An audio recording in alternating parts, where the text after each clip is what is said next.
ನನ್ನ ಮಾತಲ್ಲಿ ಗೌರವ ಇದ್ದರೆ ದಯಮಾಡಿ ಮುಖಂಡ ಅರ್ಥ ಮಾಡ್ಕೊಳ್ಳಿ.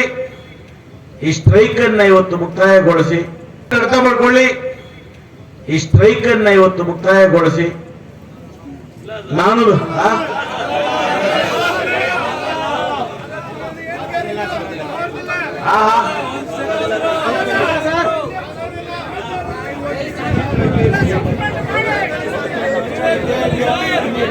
ಹೇಳಿ ಹೇಳಿ ಹೇಳಿ ಹೇಳಿ ಮಾತಾಡೋದು ಯಾರದು?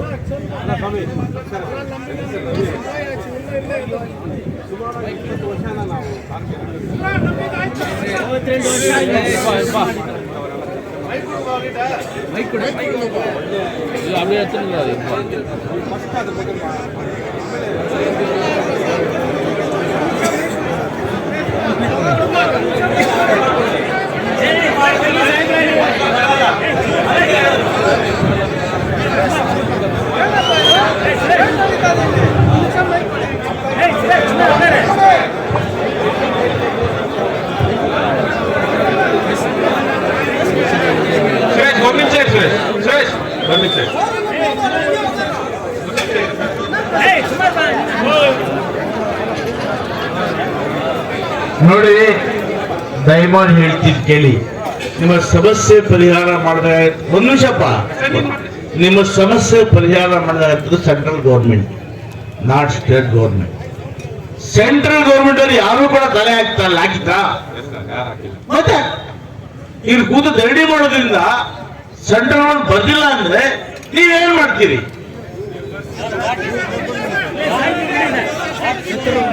ನೋಡಪ್ಪ, ಈ ಮಾಡ್ತೀವಿ ಅನ್ನೋ ಅಭ್ಯಂತರ ಇಲ್ಲಪ್ಪ. ನನ್ಗೆ ನೋಡಿ,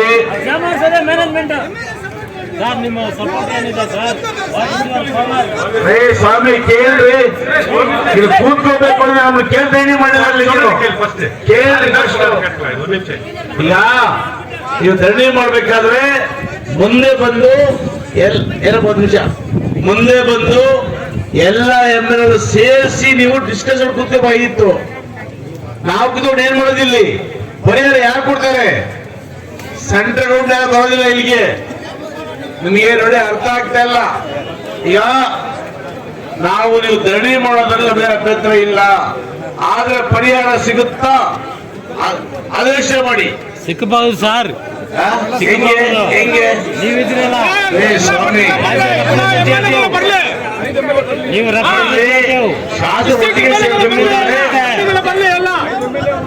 ನಿಮ್ಮಿಂದ ಅವ್ರು ಮಾತಾಡಿದ ಮೇಲೆ ನೀವು ಮಾತಾಡಿ, ಸೈಲೆನ್ಸ್ ಆಗಿ ಅವ್ರು ಏನ್ ಮಾತಾಡ್ತಾರೆ ಎಲ್ಲ ಕೇಳ್ಕೊಳ್ಳಿ. ನೋಡಪ್ಪ, ಇಲ್ಲಿ ಭಾಷಣ ಮಾಡಿ ಉತ್ತರ ಕೊಡಕ್ ಬಂದಿಲ್ಲ. ಪರಿಹಾರ ಆಗಬೇಕು ಹೇಳಿದ್ದೀನಿ. ನೀವೆಲ್ಲ ಕೂಡ ನಂಬಿಕೆ ಇದ್ರೆ ಎಲ್ಲ ಎಮ್ಮೆಲ್ಎ ಟೀಮ್ ಬನ್ನಿ, ಎಮ್ಮೆಲ್ಎ ಸೇರಿಸಿ ನಾವು ನಿಮ್ ಪರವಾಗಿ ಫೈಟ್ ಮಾಡ್ತೀವಿ. ಅಲ್ಲಿ ಕೂತ್ಕೊಂಡು ಮಾಡ್ತೀನಿ, ಏನು ಮಾಡಕ್ಕಾಗಲ್ಲ. ಆಗ್ಬೋದು ನೋಡಪ್ಪ, ಇಲ್ಲಿ ಕೇಳಪ್ಪ. ನೀವು ಧರಣಿ ಮಾಡ್ಬೇಕಾದ್ರೆ ಎಲ್ಲ ಎಮ್ಮೆಲ್ಎ ಕನ್ಸಲ್ಟ್ ಮಾಡಿ ಧರಣಿ ಮಾಡಲಿಲ್ಲ ಇಲ್ಲಿ ನೀವು, ಹೌದಲ್ಲ? 3 ತಿಂಗಳ ಮುಂಚೆ ಮಾಡಿದ್ರಲ್ಲ ಸರ್ ಒಳಗಡೆ. ಸ್ವಾಮಿ, ಅವತ್ತು ನನ್ನ ಮಾತು ಕೇಳಿದ್ರೆ ಇವತ್ತು ನೀವು ಅವತ್ತು ಹೋಗ್ತಾ ಇದ್ರೆ ಮಾತು ಕೇಳಿದ್ರೆ ಮಲ್ಲೇಶ್ವರ ಬರ್ತೇಶ ಬಾಳ್ಬಿಟ್ಟಿದೆ ಹೋದ್ರಿ. ನಾನು ಬರ್ತಾ ಇಲ್ಲ, ಅದನ್ನ ನಾನು ಮಾತಾಡೋಣ ದಯವಿಟ್ಟು. ನಾನು ನಿಮ್ ಪರವಾಗಿದ್ದೀನಿ. ನನ್ನ ಮಾತು ಅವತ್ತು ಕೇಳಿಲ್ಲ ನೀವು. ಮಲ್ಲೇಶ್ವರ ಬಂದ ತಕ್ಷಣ ಅಗ್ನಿ ಎಲ್ಲ ಓಡೋದ್ರಿ. ಯಾರು ಅನ್ಯಾಯ ಮಾಡ್ತಾ ಇದ್ದಾರೆ ಸೆಂಟ್ರಲ್ ಗೌರ್ಮೆಂಟ್, ಅವರಿಂದ ಓಡ್ತೀರ ನೀವು. ಅರ್ಥ ಮಾಡ್ಕೋಬೇಕು ನೀವು. ಹೊತ್ತು ನಾನು ಕೇಳ್ಕೊಂಡೆ, ನಿಮ್ ಪರವಾಗಿ ಜಗಳ ಮಾಡಿದೆ. ನಾನು ಯಾರು ಜಗಳ ಮಾಡಿದ್ರು? ಯಾರು ಜಗಳ ಮಾಡಿ? ನಾವೇ ಜಗಳ ಮಾಡಿ ಹೊರಗಡೆ ಜಗಳ ಮಾಡಿದವ್ರು ಬರೀ ಕೂತು ದಂಡಿ ಮಾಡ್ಕೊಂಡು ಧಿಕ್ಕಾರ ಧಿಕ್ಕಾರ ಅಂದ್ರೆ ಡೌನ್ ಡೌನ್ ಅಂದ್ರೆ ನಾವೇ ಡೌನ್ ಆಗುತ್ತೆ. ಇವತ್ತು ಇಲ್ಲಿ ಕೂತು ನಾವು ಇನ್ನು 1 ತಿಂಗಳು ಧರಣಿ ಮಾಡಿದ್ರು ಕೂಡ ಅವ್ರು ಯಾರು ನಮ್ ಕಡೆ ಬರೋದಿಲ್ಲ. ನಾವು ಎಂಪ್ಲಾಯ್ಸ್ ಮಾತ್ರ ಕೊಡ್ತೀವಿ. ಏನ್ರಿ ಕೆಲಸ ಮಾಡೋದು ಎಂಪ್ಲಾಯ್ಸ್ ಇವ್ರ? ಕೆಲಸ ಮಾಡ್ತಕ್ಕಂಥ ಇವರು, ಲಾಭ ಅವ್ರಿಗೆ. ನಾವು ಹೋಗಿ ಆ BML ಆಫೀಸಲ್ಲಿ ಕೂತ್ಕೊಂಡು ಕಾರ್ಮಿಕರು ಉಪವಾಸ ಮಾಡ್ತಾ ಇದ್ದಾರೆ, 20 ಜನ ಗಂಟೆ ಹಾಕ್ತಾ ಇದೆ, ಅವರಿಗೆ ಒಂದು ಗ್ಲಾಸ್ ನೀರು ಕೂಡ ಹಾಕ್ತಾ ಇಲ್ಲ. ಗಲಾಟೆ ಮಾಡಿ ಅವ್ರು ಹೇಳಿದ್ರು ಇಲ್ಲ ಇಲ್ಲ ಅವ್ರಿಗೂ ನಮ್ಗೆ ಸಂಬಂಧ ಇಲ್ಲ, ಅವ್ರ ಕಾಂಟ್ರಾಕ್ಟ್ ಲೇಬರ್ಸ್ ಅಂತ ಹೇಳಿ ಉತ್ತರ ಕೊಟ್ಟರು. ಈ ಹೋರಾಟ ಇಲ್ಲಿ ಮಾಡಿ ಏನು ಪ್ರಯೋಜನ ಇಲ್ಲ. ಈ ಹೋರಾಟವನ್ನ ಬೆಂಗಳೂರು ಹೆಡ್ ಆಫೀಸ್ ಶಿಫ್ಟ್ ಮಾಡೋಣ. ಆ ಶಿಫ್ಟ್ ಮಾಡೋದಕ್ಕೆ ನಿಮಗೆ ಎಷ್ಟು ಬಸ್ ಬೇಕಾದ್ರೂ ನಾನು ಕೊಡ್ತೇನೆ, ಎಷ್ಟು ಬಸ್ ನಾನು ಕೊಡ್ತೇನೆ. ಆ ಊಟ ತಿಂಡಿ ಎಷ್ಟೇ ಖರ್ಚಾಗ್ಲಿ ಅದನ್ನ ನಾನು ಗೋಪಾಲ ರೆಡ್ಡಿ ಬರ್ಸ್ಕೊಡ್ತೇನೆ. ಪರಿಹಾರ ಆಗ್ಬೇಕಂದ್ರೆ ಇದೊಂದೇ ದಾರಿ. ಎಲ್ಲ ಸೇರಿ ಇಡೀ ಜಿಲ್ಲೆಯ ಎಂಪಿ ಎಂಎಲ್ಎಗಳು, ಕೆಡಿ ಅಧ್ಯಕ್ಷರು, ನಮ್ಮ ಕಾರ್ಪೊರೇಟ್ ಅಧ್ಯಕ್ಷರು, ಪುರಸಭಾ ಅಧ್ಯಕ್ಷರು, ನಾವೆಲ್ಲ ಒಂದು ನಿಯೋಗ ಟೀಮ್ ಹೋಗಿ ಆ ಹೈಕಮಾಂಡ್ ಅನ್ನ ಬೆದರಿಸಿದ್ರೆ ಮಾತ್ರ ಪರಿಹಾರ ಆಗ್ತದೆ. ಅವರನ್ನ ಚಪ್ಪಾಳೆಯ ಮುಖಾಂತರ ಅವ್ರನ್ನ ಆಹ್ವಾನ ತಮ್ಮಲ್ಲಿ ವಿನಂತಿ ಮಾಡಿಕೊಳ್ಳುತ್ತೇವೆ. ಜನಪ್ರಿಯ ಶಾಸಕರು, ತಮ್ಮೆಲ್ಲರ ನೆಚ್ಚಿನ ನಾಯಕರಾದಂತ ಎಸ್ ಎನ್ ನಾರಾಯಣಸ್ವಾಮಿಯವರು ವೇದಿಕೆಗೆ ಆಮಿಸ್ತಾ ಇದ್ದಾರೆ. ತಾವೆಲ್ಲರೂ ಚಪ್ಪಾಳೆಯೊಂದಿಗೆ ಅವ್ರನ್ನ ಬರಮಾಡ್ಕೋಬೇಕಂತ ಮನವಿ ಮಾಡ್ಕೊಂತ ಇದ್ದೆ. ಹಾಗೆ ಅವರ ಜೊತೆಯಲ್ಲಿ ಕೆಡಿ ಅಧ್ಯಕ್ಷರಾದಂತ ಗೋಪಾಲ್ ರೆಡ್ಡಿ ಅವರು ಬರ್ತಾ ಇದ್ದಾರೆ. ಅವ್ರಿಗೂ ತಮ್ಮ ಇವಾಗ 2017 ಅಲ್ಲಿ ಒಂದು ಅಗ್ರಿಮೆಂಟ್ ಮಾಡಿ 2024 ಅಲ್ಲಿ ಮಾರ್ಚ್ 31 ಅದು ಮುಗೀತು. ಆ ಅಗ್ರಿಮೆಂಟ್ ಮತ್ತೆ ರಿವೈಸ್ ಮಾಡಬೇಕು, ಅದನ್ನ ರಿನ್ಯೂವಲ್ ಮಾಡ್ಬೇಕು ಅಷ್ಟೇ ಸರ್. ಒಂದು ಅದು ರಿನ್ಯೂವಲ್ ಮಾಡಿಬಿಟ್ರೆ ನಮ್ದು ಎಲ್ಲ ಏನೇನು ಸಮಸ್ಯೆ ಇದೆ ಅದೆಲ್ಲ ಸೆಟಲ್ಮೆಂಟ್ ಅಲ್ಲೇ ಬಂದ್ಬಿಡುತ್ತೆ. ರಿನ್ಯೂವಲ್ ಮೀನ್ಸ್ ಈಗ ನೀವು ಬೇರೆ ಕಟ್ಟಾಡ್ಬೇಕಂತ ಕೆಲಸ ಮಾಡ್ತಾ ಇದ್ದೀರಿ. ಕಾಂಟ್ರಾಕ್ಟ್ ಫಸ್ಟ್ ಕಾಂಟ್ರಾಕ್ಟ್ ನಮಗೂ ಏನು ಸಂಬಂಧ ಇಲ್ಲ ಸರ್. ಅವ್ರು ಬಂದು ಬರೀ ಪೇಮೆಂಟ್ ಏನಾದ್ರು ಸರ್ವಿಸ್ ಚಾರ್ಜಿಗೆ ಅವ್ರ ಕೆಲಸ ಅವ್ರ ಕಾಂಟ್ರಾಕ್ಟ್ ಅವ್ರು ಬಂದಿರೋದು. ಡೈರೆಕ್ಟ್ ಮ್ಯಾನೇಜ್ಮೆಂಟ್ ನಮ್ಮನ್ನ ಕೆಲಸ ತಗೊಂಡಿರೋದು. ಮ್ಯಾನೇಜ್ಮೆಂಟ್ ಹತ್ರನೇ ನಾವು ಕೆಲಸ ಮಾಡ್ತೀವಿ, ಮ್ಯಾನೇಜ್ಮೆಂಟೇ ನಮ್ಮ ಕೆಲಸ ತಗೊಳ್ಳೋದು. ಎಂಪ್ಲಾಯೀಸ್ ಏನು ರೂಲ್ ಇದೆ ಎಲ್ಲ ರೂಲ್ ನಮ್ಗೆ ಅಪ್ಲಿಕೇಬಲ್ ಆಗುತ್ತೆ. ಕೆಲಸ ಡೈರೆಕ್ಟ್ ಮ್ಯಾನೇಜ್ಮೆಂಟ್ ಅಂಡರಲ್ಲಿ ಪೇಮೆಂಟ್ ಫಿಕ್ಸ್ ಮಾಡೋದು ಮ್ಯಾನೇಜ್ಮೆಂಟ್. ಇನ್ಸೆಂಟಿವ್ ಪೇಮೆಂಟ್ ಲೀವ್ ಎಲ್ಲ ಒಂದು ಆಸ್ ಪರ್ ಕಾಂಟ್ರಾಕ್ಟ್ ಆಕ್ಟ್ ಏನಿದೆ ಅದರಲ್ಲಿ ಲೀವ್ ಎಲ್ಲ ಬರುತ್ತೆ. ಆದ್ರೆ ಪರ್ಮನೆಂಟ್ ಎಂಪ್ಲಾಯ್ ಏನ್ ಕೆಲಸ ಮಾಡ್ತಾರೆ ಆ ತರ ಮ್ಯಾನೇಜ್ಮೆಂಟ್ ನಮಗೂ ಅವರೇ ಪೇಮೆಂಟ್ ಫಿಕ್ಸ್ ಮಾಡ್ತಾರೆ. ಅವರೇ ಯಾವ ವೆಲ್ಫೇರ್ ಇದೆ ಎಲ್ಲ ಸ್ಕೂಲ್ ಮ್ಯಾನೇಜ್ಮೆಂಟ್ ಕೊಡ್ತಾರೆ. ಕಾಂಟ್ರಾಕ್ಟ್ ಅವರು ಇವತ್ತು ಇರ್ತಾರೆ, ನಾಳೆ ಹೋಗ್ಬಿಡ್ತಾರೆ. ಆದ್ರೆ ನಮ್ಮ ಸೆಟಲ್ಮೆಂಟ್ ಅಲ್ಲಿ ಸ್ಕೂಲ್ ಕೊಡ್ತಾರೆ, ಬಸ್ ಫೆಸಿಲಿಟೀಸ್ ಇದೆ, ಕ್ಯಾಂಟೀನ್ ಫೆಸಿಲಿಟೀಸ್ ಇದೆ. ಆಮೇಲೆ ಪೇಮೆಂಟ್ ಫಿಕ್ಸ್ ಮಾಡೋದು ಮ್ಯಾನೇಜ್ಮೆಂಟ್, ಇನ್ಸೆಂಟಿವ್ ಕೊಡೋದು. ಕಾಂಟ್ರಾಕ್ಟ್ ಬರೀ ಸರ್ವಿಸ್. ನಾಳೆ ಏನಾದ್ರು ಪರ್ಮನೆಂಟ್ ಕೇಳಿದ್ರೆ ನೀವು ಕಾಂಟ್ರಾಕ್ಟ್ ಅಂತ ಇವಾಗ ಏನ್ ಹೇಳ್ತಾರೆ ಈ ಒಂದು ಮಾತಿಗೆ ಮಾತ್ರ ಅವ್ರು ಕಾಂಟ್ರಾಕ್ಟ್ ಅನ್ನು ಇಟ್ಕೊಂಡಿರೋದು. ಫಸ್ಟ್ ನಾವು ಬರುವಾಗ ಮ್ಯಾನೇಜ್ಮೆಂಟೇ ನಮ್ಮನ್ನು ಕರೆದಿತ್ತು 2006 ಅಲ್ಲಿ. ಅವಾಗ ಇದ್ದ ಚೇರ್ಮನ್ VRS ನಟರಾಜನ್ ಇದ್ರು. ಅವಾಗ ಒಂದು ಸ್ಕೀಮ್ ಮಾಡಿದ್ದಾರೆ, ಬೆಮ್ಮಲ್ ಟ್ರೈನಿಂಗ್ ಸ್ಕೀಮ್ ಅಂತ ಒಂದು ಸ್ಕೀಮ್ ಮಾಡಿಬಿಟ್ಟು ಆ ಸ್ಕೀಮ್ ನಾವು ಏನು ಆಚೆ ಐಟಿ ಎಲ್ಲ ಮಾಡಿಬಿಟ್ಟು ಅವಾಗ ನಾವು ಇದ್ವಿ. ಅವಾಗ ಒಂದು ಅಡ್ವರ್ಟೈಸ್ ಮಾಡಿ ನಮ್ಮನ್ನೆಲ್ಲ ಕರೆದು ಬೆಮ್ಮಲ್ ಟ್ರೈನಿಂಗ್ ಸೆಂಟರ್ ಅಲ್ಲಿ ಒಂದು ಇಂಟರ್ವ್ಯೂ ಮಾಡಿದ್ವಿ. ಇಂಟರ್ವ್ಯೂ ಮಾಡಿಬಿಟ್ಟು ಈ ತರ ಬಂದು ಒಂದು ಸ್ಕೀಮ್ ಮಾಡ್ತೀವಿ, ನಿಮ್ಗೆಲ್ಲ ಫ್ಯೂಚರ್ ಅಲ್ಲಿ ಅಪಾಯಿಂಟ್ಮೆಂಟ್ ಮಾಡ್ತೀವಿ, ಒಳ್ಳೆ ಆರ್ಡರ್ಸ್ ಇದೆ, ನೀವೆಲ್ಲ ಬಂದಿದ್ವಿ ಕೆಲಸಕ್ಕೆ ಸೇರ್ಬೇಕಂತ ಕರೆದಿದ್ರು. ಅವರು ಏನ್ ನಮ್ನ ಕರೆದು ಮಾತಾಡಿ ಇಂಟರ್ವ್ಯೂ ಮಾಡಿದ್ರು. ಇಂಟರ್ವ್ಯೂ ಅಲ್ಲಿ ಏನ್ ಹೇಳಿದ್ರು ನಮ್ಗೆ ಆ ತರ ಆ ಸ್ಕೀಮ್ ಅಲ್ಲಿ 250 ಜನಕ್ಕೆ ಅಪಾಯಿಂಟ್ಮೆಂಟ್ ಕೊಟ್ಟಿದ್ದಾರೆ. ಆ ಸ್ಕೀಮ್ ಅಲ್ಲಿ ಆ 250 ಜನನು ಕಾಂಟ್ರಾಕ್ಟ್ ಅಲ್ಲಿ ಬಂದಿರೋರು, ನಮ್ಮ ತರ ಟ್ರೇಡ್ ಅಲ್ಲಿ ಬಂದಿರೋರು. ಆ 250 ಜನಕ್ಕೆ ಅಪಾಯಿಂಟ್ಮೆಂಟ್ ಆಗುವಾಗ ಏನ್ ನಮ್ಗೆ ನಾಳೆ ನಿಮ್ಗೂ ಆಗುತ್ತೆ ಈ ಸ್ಕೀಮ್ ಅಲ್ಲಿ ಬ್ಯಾಚ್ ವೈಸ್ ಬ್ಯಾಚ್ ನಾವು ಮಾಡ್ತೀವಿ ಅಂತ ಅವ್ರು ಏನ್ ಹೇಳಿದ್ರು ಅದ್ರ ಆಶ್ವಾಸನೆ ತಗೊಂಡೆ ನಾವು ಕೆಲ್ಸಕ್ಕೆ ಬಂದಿದ್ದು. ಆಮೇಲೆ ಎಂಪ್ಲಾಯೀಸ್ ಏನ್ ಕೆಲಸ ಮಾಡ್ತಾರೆ, ನಾವು ಪರ್ಮನೆಂಟ್ ಕೆಲಸ ಇವಾಗ ಮಿಷನ್ ಅಲ್ಲಿ ನಾವು ಆಪರೇಟರ್ಸ್. ಟೀಚರ್ಸ್ ಅವರು ಸೆಮಿ ಸ್ಕಿಲ್ಡ್ ಆಗಿ ಅವಾಗ ಕನ್ವರ್ಟ್ ಮಾಡಿದ್ರು. ಅವ್ರಿಗೆ 20 ವರ್ಷ ಸರ್ವಿಸ್ ಆಗಿರೋ ಟೀಚರ್ಸ್ಗೆ ಅವ್ರು ಅನ್ಸ್ಕಿಲ್ಡ್ ಸೆಮಿ ಸ್ಕಿಲ್ಡ್ ಇದ್ರೇನು ಅವ್ರಿಗೆ ಅನ್ಸ್ಕಿಲ್ಡ್ ಇಂದ ಸೆಮಿ ಸ್ಕಿಲ್ಡ್ ಕನ್ವರ್ಟ್ ಮಾಡಿಬಿಟ್ಟು ಅವ್ರಿಗೆ ಟ್ರೈನಿಂಗ್ ಕೊಟ್ಟರು. ಟ್ರೈನಿಂಗ್ ಸೆಂಟರ್ ಇಂದ ಮತ್ತೆ ಅವ್ರಿಗೆ ಸೆಮಿ ಸ್ಕಿಲ್ಡ್ ಇಂದ ಹೈ ಸ್ಕಿಲ್ಡ್ ಮಾಡಬೇಕದು. ಅವ್ರಿಗೆ ಡ್ರೈವರ್ಸ್ 20 ಇಯರ್ಸ್ ಸರ್ವಿಸ್ ಆಗಿದ್ರೆ ಪರ್ಮನೆಂಟ್ ಮಾಡ್ಬೇಕಂತ ಅವ್ರಿಗೂ 28 ಜನಕ್ಕೆ ಅಪಾಯಿಂಟ್ಮೆಂಟ್ ಮಾಡಿದ್ದಾರೆ. ಇವಾಗ ನಮ್ಮ ಜೊತೆ ಅವ್ರು ಕೆಲಸ ಮಾಡಿದ್ರು 28 ಜನ ಇವಾಗ ಪರ್ಮನೆಂಟ್ ಎಂಪ್ಲಾಯ್ ಆಗಿದ್ದಾರೆ ಇಲ್ಲೇ. ಆ 250 ಜನನು ಇವಾಗ ಪರ್ಮನೆಂಟ್ ಎಂಪ್ಲಾಯ್ಸ್ ಆಗಿ ಇಲ್ಲೇ ಇದ್ದಾರೆ. ಇವಾಗ ನಾವು ಅವತ್ತು ನೀವೇನ್ ಹೇಳಿದ್ರು ಅವಾಗ ಆರ್ಡರ್ ಬಂದ್ರೆ ರೆಕಮೆಂಡ್ ಮಾಡುವಾಗ ನಿಮ್ಗೆ ಫರ್ದರ್ ಸ್ಕೀಮ್ ಇಂಪ್ಲಿಮೆಂಟ್ ಮಾಡ್ತೀವಿ ಅಂತ ಹೇಳಿದ್ವಿ. ನಾವು ಆ ಥರ ತಗೊಂಡು ಬರುವಾಗ ಮತ್ತೆ ಹೋಗಿ ನಾವು ಲೆಟರ್ ಕೊಟ್ಟಿದ್ವಿ, ಸರ್ ಈ ಥರ ಇದೆ, ನೀವು ಅದು ವಿಡ್ರಾ ಮಾಡಿಬಿಟ್ಟು ನಮಗೆ ಪ್ರಿಯಾರಿಟಿ ಕೊಡಿ ಅಂತ. ಇದ್ರ ಮೇಲೆ ಅವ್ರು ಏನು ಡಿಸ್ಕಷನ್ ಮಾಡಿಲ್ಲ, ನಾವು ಹೇಳ್ತೀವಿ ಅಂತ ಆನ್ಲೈನಲ್ಲಿ ಕಾಲ್ಫರ್ ಮಾಡಿ, ಅದಕ್ಕೆ ನಾವು ಹೈಕೋರ್ಟ್ ಹೋಗಿ ಸ್ಟೇ ತಗೊಂಡ್ವಿ. ಸ್ಟೇ ತಗೊಂಡ್ಮೇಲೆ ಅದು ಒಂದು ಜಡ್ಜ್ಮೆಂಟ್ ಬಂದಿದೆ. ಡೈರೆಕ್ಟ್ ಆಗಿ ನಿಮ್ಗೆ ಕೊಡ್ಬೇಕಂತ ಅದ್ರಲ್ಲಿ ಮೆನ್ಷನ್ ಆಗಿಲ್ಲ, ಆದ್ರೆ ನಿಮ್ಮನ್ನ ಅಬ್ಸರ್ವ್ ಮಾಡ್ಬೋದು. ನೀವು ಆ ಸ್ಕಿಲ್ಡ್ ಇದ್ದೀರಾ ನೀವು, ನಿಮ್ಗೆ ನಮ್ಮ ಕಾರ್ಮಿಕರೆಲ್ಲ 40 ವರ್ಷ ಸರ್ವಿಸ್ ಮಾಡಿದ್ದಾರೆ, ಅವ್ರಿಗೆ ನಮ್ಗೆ ಆ ತರ ಈಕ್ವಲ್ ಆಗಿ ಒಂದು ಗಿಫ್ಟ್ 8 ಗ್ರಾಮ್ ಕೊಡಿ ಅಂತ ಕೇಳಿದ್ವಿ. ಇಲ್ಲ ನಾವು ಡಿಸೈಡ್ ಮಾಡ್ತೀವಿ. ಸರ್ ಏನ್ ಕೊಡ್ತೀರಾ ಅದಾದ್ರು ಹೇಳಿ, ಪ್ರಪೋಸಲ್ ಹೇಳಿ. ಇಲ್ಲ ಅವರೇ ಅನೌನ್ಸ್ ಮಾಡ್ತಾರೆ ಅಂತ ಒಂದು 3-4 ತಿಂಗಳು ಮುಂಚೆ ಹೇಳಿದ್ರು. ಆಮೇಲೆ ಒಂದು ಸೆಪ್ಟೆಂಬರ್ 30 ಒಳಗಡೆ ಹೇಳ್ತೀನಿ ಅಂತ, ಆಮೇಲೆ ಅಕ್ಟೋಬರ್ 30 ಒಳಗಡೆ ಹೇಳ್ತೀನಿ ಅಂತ. ಇವಾಗ ಮತ್ತೆ ನಾವು ಡಿಸ್ಕಷನ್ ಅಲ್ಲಿ ಇದ್ದೀವಿ. ಇವಾಗ ನಾವು ನಿಮ್ ಕರೆದು ಒಂದು ಮಾತುಕತೆ ಮಾಡಿ ಅಮಿಗೇಬಲ್ ಆಗಿ ಏನೋ ಒಂದು ಮಾಡೋಣ. ನೀವು ಕರೆದು ಮಾತುಕತೆ ಮಾಡಿ ಅಗ್ರಿಮೆಂಟ್ ರಿನ್ಯೂವಲ್ ಆಗ್ಬೇಕು. ಅದ್ರಲ್ಲಿ ಏನ್ ವೆಲ್ಫೇರ್ ಇತ್ತು ಇದು ಡಿಸ್ಕಷನ್ ಆಗ್ಬೇಕಂತ ಟ್ರೈನಿಂಗ್ ಇದ್ದೀವಿ. ಯಾರು ಬಂದು ಮಾತಾಡಿಲ್ಲ ಸರ್, ಕರೆದಿಲ್ಲ.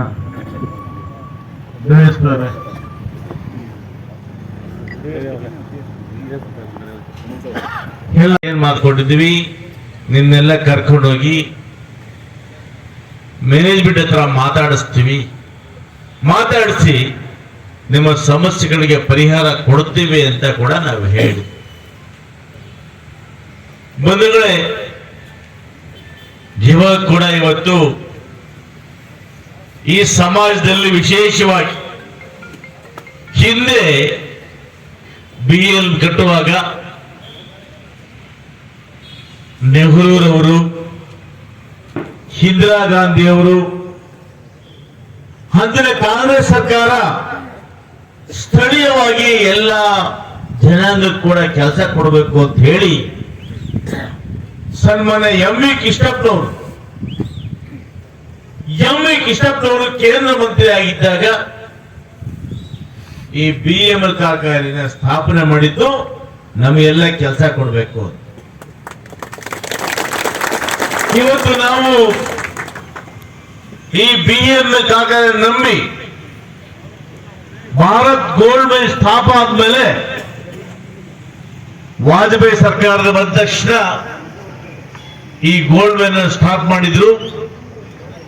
ಅದಾದ್ಮೇಲೆ ಇಲ್ಲಿ ಅನೇಕ ಕುಟುಂಬಗಳಿಗೆ ಯಾರು ಮೈಸೂರು ಕೆಲಸ ಮಾಡ್ತಾ ಇದ್ರು ಅವರಿಗೆ ವಾಸ ಮಾಡ್ಲಿಕ್ಕೆ ಮನೆ ಇಲ್ಲ, ಅವರಿಗೆ ಸಂಬಳ ಇಲ್ಲ, ಅವರ ಮಕ್ಕಳು ವಿದ್ಯಾಭ್ಯಾಸ ಮಾಡಿಕೊಂಡು ಇವತ್ತು ಬೆಂಗಳೂರಿಗೆ ಚೆನ್ನೈಗೆ ಹೋಗಿ ಕೆಲಸ ಮಾಡ್ತಾ ಇದ್ದಾರೆ. ಅದರಲ್ಲಿ ತಾವೆಲ್ಲ ಕೂಡ ಅಪ್ರೆಂಟಿಸ್ ಮಾಡಿದ್ದೀರಿ. ಈ BML ಸಿಬ್ಬಂದಿ ಕಡಿಮೆ ಆಗ್ತಾ ಬಂದಂಗೆ ನಿಮ್ಮನ್ನ ಮಸ್ಟೋದಲ್ಲಿ ನೇಮಕ ಮಾಡ್ಕೊಳ್ತೀವಿ ಅಂತೇಳಿ ತಮ್ಮನ್ನೆಲ್ಲ ಕೂಡ ತಗೊಂಡ್ರು. ಬಹಳ ಸರ್ಕಾರ ಹಿಂದೆ ಕಾಂಗ್ರೆಸ್ ಸರ್ಕಾರ ಇದ್ದಾಗ ಅವು BML ಮಾರಾಟಕ್ಕೆ ಇಟ್ಟಿರ್ಲಿಲ್ಲ. ಇವತ್ತಿವರು BML ಮಾರಾಟಕ್ಕೆ ಇಟ್ಟು ಕಾರ್ಮಿಕರ ಭವಿಷ್ಯವನ್ನ ಹತೋಟಿ ಮಾಡ್ತಾ ಇದ್ದಾರೆ. ಇವತ್ತು ವಿಶೇಷವಾಗಿ ಹಿಂದೆ ನಿಮ್ಮ ನಾಯಕರು ಹೇಳಿದ್ರು, ಮ್ಯಾನೇಜ್ಮೆಂಟ್ ಒಟ್ಟಿಗೆ ನೀವು ಅಗ್ರಿಮೆಂಟ್ ಮಾಡಿಕೊಂಡು ಮುಂದೆ ಪರ್ಮನೆಂಟ್ ಆಗುತ್ತೆ ಅಂತೇಳಿ ಕಡಿಮೆ ಸಂಬಳಕ್ಕೆ ನೀವೆಲ್ಲ ಕೂಡ ಕೆಲಸ ಮಾಡ್ತಾ ಇದ್ರಿ. ಮನುಷ್ಯನಿಗೆ ಆಸೆ, ಮುಂದೆ ಒಳ್ಳೆ ಭವಿಷ್ಯ ಇದೆ, ಆ ಭವಿಷ್ಯವನ್ನು ನಂಬಿಕೊಂಡು ನೀವೆಲ್ಲ ಕೂಡ ಬಡವರಾಗಿ ಮುಂದೆ ಪರ್ಮನೆಂಟ್ ಆಗುತ್ತೆ ಅಂತ ಹೇಳಿ ಕೆಲಸವನ್ನು ಮಾಡ್ತಾ ಇದ್ರಿ. ಆದ್ರೆ ಈ ಬಿಜೆಪಿ ಸರ್ಕಾರ ಮೋದಿಯವರು ಬಂದ ಮೇಲೆ ವಿಶೇಷವಾಗಿ ಇವತ್ತು 12 ಅಗ್ರಿಮೆಂಟ್ ಕ್ಯಾನ್ಸಲ್ ಮಾಡಿ ಇನ್ನೆಲ್ಲ ಕೂಡ ಟೆಂಡರ್ ಅಂತ ಹೇಳಿ ಔಟ್ಸೋರ್ಸ್ ಅಂತ ಹೇಳಿ ಟ್ರೀಟ್ ಮಾಡಿದ್ದಾರೆ. ನಾನು ಅವತ್ತು ಚರ್ಚೆ ಮಾಡಿದಾಗ ಹೇಳಿದ ಮಾತು, ಅವತ್ತು ಅವ್ರು ಹೇಳಿದ್ರು ನಮಗೂ ಎಂಪ್ಲಾಯೀಸ್ಗೂ ಸಂಬಂಧ ಇಲ್ಲ, ನಾವು ಹೋಗಿ ಆ BML ಆಫೀಸಲ್ಲಿ ಕೂತ್ಕೊಂಡು ಕಾರ್ಮಿಕರು ಉಪವಾಸ ಮಾಡ್ತಾ ಇದ್ದಾರೆ. 24 ಗಂಟೆ ಹಾಕ್ತಾ ಇದೆ, ಅವರಿಗೆ ಒಂದು ಗ್ಲಾಸ್ ನೀರು ಕೂಡ ಹಾಕ್ತಾ ಇಲ್ಲ. ಗಲಾಟೆ ಮಾಡಿ ಅವ್ರು ಹೇಳಿದ್ರು, ಇಲ್ಲ ಇಲ್ಲ ಅವ್ರಿಗೂ ನಮ್ಗೆ ಸಂಬಂಧ ಇಲ್ಲ, ಅವ್ರ ಕಾಂಟ್ರಾಕ್ಟ್ ಲೇಬರ್ಸ್ ಅಂತ ಹೇಳಿ ಉತ್ತರ ಕೊಟ್ಟರು. ನಾನು ಹೇಳ್ತೀನಿ, ಇವತ್ತು ಒಂದು ವೇಳೆ ನೀವು ಪರ್ಮನೆಂಟ್ ಮಾಡಕ್ ಸಾಧ್ಯ ಇಲ್ಲ ಅಂದ್ರೆ ಇವತ್ತು ಸರ್ಕಾರ ವೇತನ ನಿಗದಿ ಮಾಡಿದೆ. ಇವತ್ತು ನಿಮ್ಗೆ ಆ ವೇತನ ಕೊಡಬೇಕು. ಏನು ಅಣ್ಣವರು ಹೇಳಿದ್ರು ಆ ಸೌಲಭ್ಯಗಳು, ಯಾಕಂದ್ರೆ ಆ BML ನೌಕರ 1 ಲಕ್ಷ ತಗೊಂಡ್ರೆ 20,000ಕ್ಕೆ ಅವರಿಗಿಂತ 4 ಪಟ್ಟು ಹೆಚ್ಚು ಕೆಲಸ ಮಾಡ್ತೀವಿ ನಾವು. ಗೊತ್ತಿರೋ ಮಾಹಿತಿ ಕೂಡ ಹೇಳ್ತೇನೆ, ಮಸ್ಟಲ್ ಎಂಪ್ಲಾಯ್ಸ್ ಇಲ್ಲ ಅಂದ್ರೆ BML ಇಲ್ಲ. ಇವತ್ತು BML ಅಲ್ಲಿ ಏನ್ ಎಂಪ್ಲಾಯ್ಸ್ ಇದ್ದಾರೆ ಅವ್ರಿಗೆಲ್ಲ 58 ಅವಕಾಶ ಆಗಿದೆ, ಒಬ್ಬರಿಗೂ ಕೆಲಸ ಮಾಡ್ಲಿಕ್ಕೆ ಆಗೋದಿಲ್ಲ. ಹೇಳಿದ್ರು ಈ ಮಾತನ್ನ, ಏನು ನಾವು ಎಂಪ್ಲಾಯ್ಸ್ ಮಾತ್ರ ಕೊಡ್ತೀವಿ ಏನ್ರಿ? ಕೆಲಸ ಮಾಡೋದು ಎಂಪ್ಲಾಯ್ಸ್ ಇವ್ರ? ಕೆಲಸ ಮಾಡ್ತಕ್ಕಂಥ ಇವರು, ಲಾಭ ಅವ್ರಿಗೆ. ಇದನ್ನ ಖಂಡಿತವಾಗಿ ಕೂಡ ನಿಮ್ಮ ಬೇಡಿಕೆ ಸರಿಯಾಗಿದೆ. ಸಾಧ್ಯವಾದ್ರೆ ನಾನು ನಿಮ್ಮನ್ನು ರಿಕ್ವೆಸ್ಟ್ ಮಾಡ್ತೇನೆ, ಈ ಹೋರಾಟವನ್ನ ಚರ್ಚೆ ವಿವಿಧ ರೀತಿಯಲ್ಲಿ ಮಾಡಬೇಕಾಗಿತ್ತು. ನೀವು ನನಗೆ ಅರ್ಥ ಆಗತ್ತೆ. ಇವತ್ತು ಪಾಪ 7 ದಿವಸದಿಂದ 11 ದಿವಸದಿಂದ ಇವತ್ತು ಈ ಮಳೆ ಚಳಿಯಲ್ಲಿ ನಾವು ಮನೆ ಮಠ ಬಿಟ್ಟು ಇವತ್ತು ನಿಮ್ಮ ಒಂದು ಹೋರಾಟಕ್ಕೋಸ್ಕರ, ಜೀವನಕ್ಕೋಸ್ಕರ, ನಿಮ್ಮ ಮಕ್ಕಳ ಭವಿಷ್ಯಕ್ಕೋಸ್ಕರ ಹೋರಾಟ ಮಾಡ್ತಾ ಇದ್ದೀರಿ. ಇವತ್ತು ನೀವೇ ಐಷಾರಾಮಿ ಬಂಗ್ಲೆ ಕೊಡೋದು ಹೋರಾಟ ಮಾಡ್ತಾ ಇಲ್ಲ, ನಮ್ಮ ಕಾರ್ ಕೊಡೋದು ಹೋರಾಟ ಮಾಡ್ತಾ ಇಲ್ಲ, ಅದು ಕೆಲಸ ಮಾಡೋದಿಲ್ಲ, ಸುಮ್ಮನೆ ಸಂಬಳ ಕೊಡೋದು ಹೋರಾಟ ಮಾಡ್ತಾ ಇದ್ದೀರಾ? ಇಲ್ಲ. ಆದ್ರೆ ಚರ್ಚೆ ಮಾಡುತ್ತಿದ್ರೆ ನಿಮ್ಮ ಹೋರಾಟವನ್ನ ಇದು ವಿವಿಧ ರೀತಿಯಲ್ಲಿ ಮಾಡಬಹುದಾಗಿತ್ತು. ಏನು ವಿವಿಧ ರೀತಿ ಅಂದ್ರೆ, ಈ BML ಆಡಳಿತಕ್ಕೆ ಕಿವಿ, ಕಣ್ಣು, ಮೂಗು ಏನೂ ಇಲ್ಲ. ಹಸುವಿಂದ ಸಾಯ್ತಾ ಇದ್ರೆ ಅವ್ರು ನಮಗೆ ಸಂಬಂಧ ಇಲ್ಲ ಅಂತ ಹೇಳ್ತಾರೆ ಅಂದ್ರೆ ಅವ್ರು ನಿಜವಾಗಿ ಮನುಷ್ಯ. ಅವರು ನಾನಿವತ್ತು ಇಷ್ಟೇ ಭರವಸೆ ಕೊಡ್ತೇನೆ, ಇಲ್ಲಿ ಧರಣಿ ಮಾಡೋದ್ರಿಂದ ಸಮಸ್ಯೆ ಪರಿಹಾರ ಆಗೋದಿಲ್ಲ. ನಾನು ನೇರವಾಗಿ ಮಾತಾಡುತ್ತ ಮನುಷ್ಯ, ಯಾವತ್ತು ಸುಳ್ಳು ಮಾತಾಡೋದಿಲ್ಲ. ನಾನು ಹೇಳ್ತೇನೆ, ನೀವು ಇಲ್ಲಿ ಕೂತ್ರೆ ಸಮಸ್ಯೆ ಪರಿಹಾರ ಆಗೋದಿಲ್ಲ. ನಾಳೆ ಬೆಳಿಗ್ಗೆ ಒಂದು ವೇಳೆ ಅವ್ರು ಬೇರೆ ಸ್ಟೇಟ್ ಅವ್ರನ್ನ ಕೆಲಸಕ್ಕೆ ತಗೊಂಡ್ರೆ ನಮಗ್ ತೊಂದರೆ ಆಗುತ್ತೆ. ಅರ್ಥ ಮಾಡ್ಕೊಳ್ಳಿ. ಇವತ್ತು ಇಲ್ಲಿ ಕೂತು ನಾವು ಇನ್ನು 1 ತಿಂಗಳು ಧರಣಿ ಮಾಡಿದ್ರು ಕೂಡ ಅವ್ರು ಯಾರು ನಮ್ಮ ಕಡೆ ಬರೋದಿಲ್ಲ. ನಮ್ಮ ಗೌರವದಿಂದ MP ಬಂದಿದ್ದಂತೆ ಕೇಳ್ಬಿಟ್ಟೆ. ನಾನು ಪಾರ್ಲಿಮೆಂಟ್ ಅಲ್ಲಿ ಮಾತಾಡ್ತೇನೆ. ಯಾವತ್ತಪ್ಪ ಪಾರ್ಲಿಮೆಂಟ್? ಏನ್ ಮಾತಾಡ್ತೀಯ ಪಾರ್ಲಿಮೆಂಟ್ ಅಲ್ಲಿ? ಏನ್ ಮಾತಾಡ್ತೀಯಪ್ಪ ಪಾರ್ಲಿಮೆಂಟ್ ಅಲ್ಲಿ? ಏನ್ ಮಾತಾಡೋದು ಪಾರ್ಲಿಮೆಂಟ್ ಅಲ್ಲಿ? ಏನ್ ಮಾತಾಡಿ ಪ್ರಯೋಜನ ಇಲ್ಲ. ಪಾರ್ಲಿಮೆಂಟ್ ಅಲ್ಲಿ ಮಾತಾಡಬೇಕಾದ್ರೆ ನ್ಯಾಷನಲ್ ಪಾಲಿಸಿ ಇರಬೇಕು. ಅವರು ಎಲ್ರಿಗೂ ನ್ಯಾಷನಲ್ ಪಾಲಿಸಿ. ಇವತ್ತೆಲ್ಲ ಗೌರ್ಮೆಂಟ್ ಸೆಕ್ಟರ್ ಮುಚ್ತಾ ಇದ್ದಾರೆ. ಅವ್ರು ಒಪ್ಕೊಳ್ತಾರ ಮಾತನ್ನ? ಒಪ್ಪೋದಿಲ್ಲ. ಸುಮ್ಮನೆ ನಾವೆಲ್ಲ ಬಂದು ನಿಮ್ಮನ್ನು ಕಣ್ಣೋಸಿ ಯಾಮಾರಿಸಿ ಹೋಗ್ಬೇಕಷ್ಟೇ. ನಿಜವಾಗ ಕೂಡ ನಿಮಗೆ ಸಹಾಯ ಆಗ್ಬೇಕು ಅಂದ್ರೆ ನನ್ನ ಮಾತು ಕೇಳಿ ಹೋರಾಟ ಬೇರೆ ರೀತಿ ಮಾಡೋಣ. ಇವತ್ತು ನಾವೆಲ್ಲ ಕೂಡ ಧರಣಿಯನ್ನು ಬಂದ್ ಮಾಡಿ ಕೆಲಸಕ್ಕೆ ಹಾಜರಾಗೋಣ. ಮ್ಯಾನೇಜ್ಮೆಂಟ್ ಅಪಾಯಿಂಟ್ಮೆಂಟ್ ತಗೊಳ್ತೇನೆ ನಾನು. ನಿಮ್ಮ ಮುಖಂಡರು ಬನ್ನಿ. ಒಂದು ವೇಳೆ ನಮ್ಮ ಸಮಸ್ಯೆಗಳು ಒಪ್ಪೇ ಇಲ್ಲ ಅಂದ್ರೆ ಈ ಹೋರಾಟ ಇಲ್ಲಿ ಮಾಡಿ ಏನು ಪ್ರಯೋಜನ ಇಲ್ಲ. ಈ ಹೋರಾಟವನ್ನ ಬೆಂಗಳೂರು ಹೆಡ್ ಆಫೀಸ್ ಶಿಫ್ಟ್ ಮಾಡೋಣ. ಆ ಶಿಫ್ಟ್ ಮಾಡೋದಕ್ಕೆ ನಿಮಗೆ ಎಷ್ಟು ಬಸ್ ಬೇಕು ನಾನು ಕೊಡ್ತೇನೆ. ಎಷ್ಟು ಬಸ್ ನಾನು ಕೊಡ್ತೇನೆ. ಆ ಊಟ ತಿಂಡಿ ಎಷ್ಟೇ ಖರ್ಚಾಗ್ಲಿ ಅದನ್ನ ನಾನು ಗೋಪಾಲ ದೇವರು ಬರ್ಸ್ಕೊಡ್ತೇನೆ. ಇವತ್ತು ನೀವು ಇಲ್ಲಿ ಕೂತ್ಕೊಂಡು ಇನ್ನು ಒಂದು ವಾರ ಸ್ಟ್ರೈಕ್ ಮಾಡಿದ್ರು ಕೂಡ ನಾವು ಸಫರ್ ಆಗ್ತೇವೆ, ನಾವು ಉಪವಾಸ ಇರ್ತೇವೆ, ನಮ್ಮ ಹೆಂಡತಿ ಮಕ್ಕಳು ಕಷ್ಟಪಡ್ತಾರೆ, ನಮ್ಮ ಕನಿಷ್ಠ ಪಕ್ಷ ಯಾವ ಸೌಲಭ್ಯ ಕೂಡ ಸಿಗೋದಿಲ್ಲ. ದಯಮಾಡಿ ನನ್ನ ಮಾತ್ರ ಕೇಳಿ, ಏನೇ ನೀವು ಯೂನಿಯನ್ ಮುಖಂಡರಿದ್ದೀರಾ, ನಿಮ್ಮಲ್ಲಿ ನಾನು ಕೈ ಮುಗಿದು ಪ್ರಾರ್ಥನೆ ಮಾಡ್ತೇನೆ, ದಯಮಾಡಿ ನೀವು ಇಲ್ಲಿ ಕೂತ್ಕೊಳ್ಳೋದ್ರಿಂದ ಏನು ಪ್ರಯೋಜನ ಆಗೋದಿಲ್ಲ.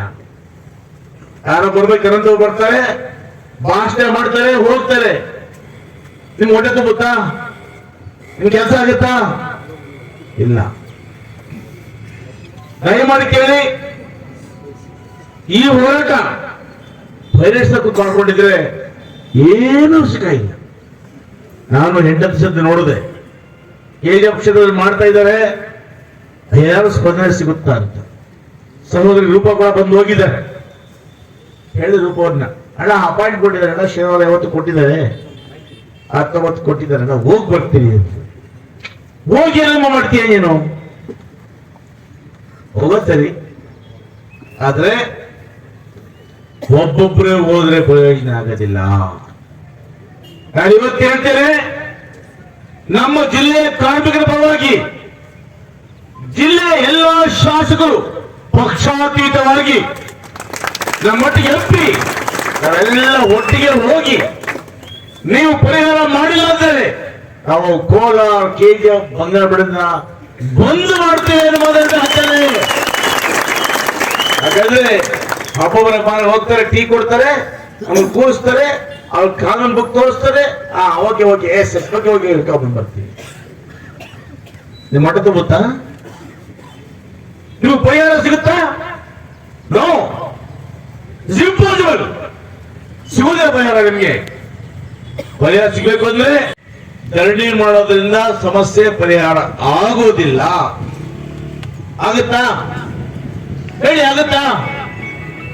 11 ಡೇಸ್ ಆಯ್ತು, ಅಚೀವ್ಮೆಂಟ್ ಇದೆಯಾ ಹೇಳಿ, ಇದೆಯಾ? ನಾನು ನಿಮಗೆ ರಿಕ್ವೆಸ್ಟ್ ಮಾಡ್ತೀನಿ, ಯೂನಿಯನ್ ಮುಖಂಡರಿಗೆ, ಇಲ್ಲಿ ಪಾರ್ಟಿ ಪಕ್ಷ ಬೇಡ, ಪ್ರೊಟೆಸ್ಟ್ ಹತ್ರ ರಾಜಕೀಯ ಮಾತಾಡೋದಿಲ್ಲ. ನೀವೆಲ್ಲ ಕಾರ್ಮಿಕ ನನ್ನ ಬಂಧುಗಳು, ನೀವೆಲ್ಲ ಕೂಡ ಈ ಚಳಿ ಮಳೆಯಲ್ಲಿ ಕೂತು ಧರಣಿ ಮಾಡೋದ್ರಿಂದ ಏನು ಇವತ್ತು ಪ್ರತಿಫಲ ಆಗೋದಿಲ್ಲ. ದಯಮಾಡಿ ನನ್ನ ಮಾತನ್ನು ಕೇಳಿ, ಧರಣಿಯನ್ನು ಮುಕ್ತಾಯಗೊಳಿಸಿ ಇವತ್ತು 10-20 ಟೀಮ್ ಮಾಡ್ಕೊಳ್ಳಿ.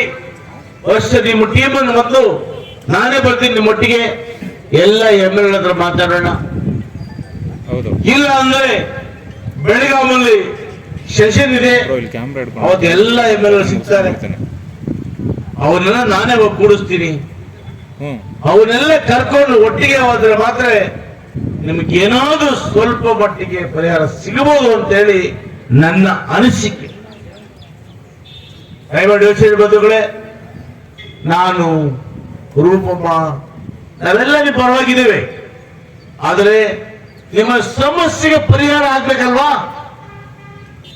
ಪರಿಹಾರ ಆಗ್ಬೇಕಂದ್ರೆ ಇದೊಂದೇ ದಾರಿ. ನಾವೆಲ್ಲ ಸೇರಿ ಇಡೀ ಜಿಲ್ಲೆಯ MP MLAಗಳು, KD ಅಧ್ಯಕ್ಷರು, ನಮ್ಮ ಕಾರ್ಪೊರೇಟ್ ಅಧ್ಯಕ್ಷರು, ಪುರಸಭಾ ಅಧ್ಯಕ್ಷರು, ನಾವೆಲ್ಲ ಒಂದು ನಿಯೋಗ ಟೀಮ್ ಹೋಗಿ ಆ ಹೈಕಮಾಂಡ್ ಅನ್ನ ಬೆದರಿಸಿದ್ರೆ ಮಾತ್ರ ಪರಿಹಾರ ಆಗ್ತದೆ. ಬರೀ ಕೂತು ದಂಡಿ ಮಾಡಿಕೊಂಡು ಧಿಕ್ಕಾರ ಧಿಕ್ಕಾರ ಅಂದ್ರೆ ಡೌನ್ ಡೌನ್ ಅಂದ್ರೆ ನಾವೇ ಡೌನ್ ಆಗುತ್ತೆ ಅಲ್ವಾ? ನಮ್ಮ ಬಡವರಿಗೂ ಕೇಳಿಸ್ಬೇಕು ಅಂದ್ರೆ ನಮ್ಮ ಹೋರಾಟ ಅವ್ರ ಮನೆ ಬಾಗಿಲು ತಟ್ಟಬೇಕು, ಹೌದಲ್ಲ? ದಯಮಾಡಿ ಹೇಳ್ತೀನಿ ಕೇಳಿ, ಗೌರವ ಇಲ್ಲ. ಯಾರೋ MP ಇನ್ನೇ ಓಡೋದ್ರಿ, MP ಏನ್ ಮಾಡಿದ್ರು? ಎಷ್ಟೇ ನೋಡಿ ಉದ್ದೇಶ ಹೇಳಬಲ್ಲೆ. ನೀವು ಮೊದಲೇ ಬಂದು MLA ಚರ್ಚೆ ಮಾಡಿದ್ರೆ ನಾವೆಲ್ಲ ಒಟ್ಟಿಗೆ ಬರ್ತಿದ್ವಿ. ನಮ್ಮ ಹತ್ರ ಯಾರು ಮಾತಾಡಲಿಲ್ಲ, ನೀವು ಇಬ್ಬರು ಧರಣಿ ಮಾಡ್ತಾ ಇದ್ದೀರಿ. ಇಷ್ಟೇ ಹೇಳ್ತೀರಪ್ಪ, ನೀವು ಕೈ ಮುಗಿ ಹೇಳ್ತೀನಿ, ನಾನು ಎಲ್ಲಿ ಕರೆದು ಬರ್ತೀನಿ. ನೀವು ಆತ ಹೇಳ್ಬೇಕಾದಾಗ ನಾನು ಬೇರೆ MLA ಹೇಳಲಿಕ್ಕೆ ಆಗೋದಿಲ್ಲ. ನಾನು ಎಸ್ ಎ ನಾರಾಯಣಸ್ವಾಮಿ ನೀವು ಎಲ್ಲಿ ಕರೆದ್ರು ಬರ್ತೀನಿ. ಅದ್ರಲ್ಲಿ ನೀವು ನನ್ನ ಮಾತು ಕೇಳಲ್ಲ, ನಾನು ನಿಮ್ಮ ಮಾತು ಕೇಳ್ತೀನಿ ಅಷ್ಟೇ. ಆದ್ರಿಂದ ನೀವೆಲ್ಲಿ ಕರೆದ್ರು ಬರ್ತೀನಿ. ನಾನು ಕೈಲಾಸ ಸಪೋರ್ಟ್ ನೀವು ಮಾಡ್ತೀನಿ, ಅದ್ರಲ್ಲಿ ಮಾತಿಲ್ಲ. ಆದ್ರೆ ಈ ಪರಿಹಾರ ಆಗಬೇಕು ಅಂದ್ರೆ ನೀವು ಧರಣಿ 1 ತಿಂಗಳು ಮಾಡಿದ್ರು ಕೂಡ ಈ ರೀತಿ ಪರಿಹಾರ ಆಗೋದಿಲ್ಲ. ನೋಡ್ಕೊಂಡು ನೀವು ಇಷ್ಟ ಮಾಡಬೇಡಿ. ನನ್ನ ಮಾತು ಕೇಳಿ ಯೂನಿಯನ್ ಬನ್ನಿ, ಎಲ್ಲ ಎಮ್ಮೆಗಳನ್ನು ಭೇಟಿ ಮಾಡಿ 6 ಜನ ಎಮ್ಮೆಗಳನ್ನ ರಿಕ್ವೆಸ್ಟ್ ಮಾಡಿ, ನಮಗೆ ಸಮಸ್ಯೆ ಆಗಿದೆ ಬನ್ನಿ, ಎಲ್ಲ ಬರ್ತಾರೆ. ನೈಟ್ 7 ಚಾರ್ಜ್ ಅದು ಬಿಟ್ಟು